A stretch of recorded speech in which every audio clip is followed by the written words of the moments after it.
raising kids is really showing me every day how much of our nervous system responses that we are taught to override from a really young age. And for most of us, these imprints and these patterns and these habits are like pretty solidly formed by the time we're 3. We do so much learning between the ages of conception and, like 3-ish. Clearly we learn a lot after that too, but we don't tend to have explicit memories of those times because our bodies and our brains are learning how to fit in. We're learning how to fit in with the family that we're born into and in the community that we're born into. And that's not through learning ABCs and colors and shapes and all of that stuff. It's learning what facial cues mean, what people's voices mean. It's learning what's the appropriate response when something frustrating happens or when you feel fear, or what the appropriate response is when you're really happy or when you're angry at your parents. Like, what's the appropriate way to respond in that instance? And all of that learning is happening with implicit memory. It's happening in our bodies.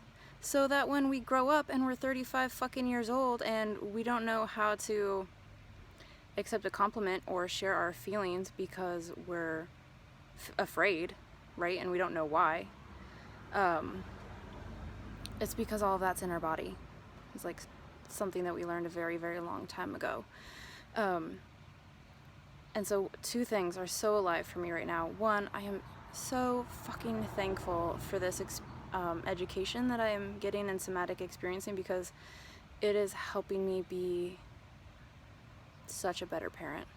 Yeah, I get to support my kids. Oh, you're afraid. Oh, you saw something that scared you and you jumped, and did you feel that fear in your body? Woo! Shake it out. Wow. That was big. Noticing that was scary. Your body's startled. You jumped. Oh, and we're safe. And we're safe now.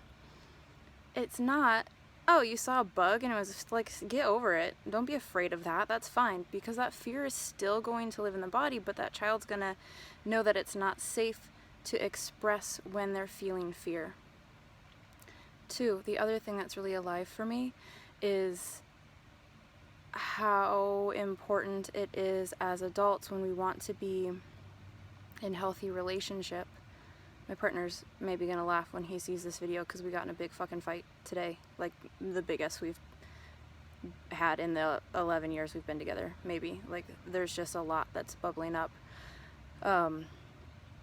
And so for me to be like, man, you want to be in a healthy relationship, but how important it is to be in a healthy relationship, to be a healthy adult, to raise healthy kids, how much work we have to get back into our bodies, which you can't think your way into. Not in my experience. It's not very effective. How much work it is to get back into the body and start unwinding those things, letting them sequence through, letting them come up and do their processing and release. It's not that simple all the time, right? It's not like, it takes time.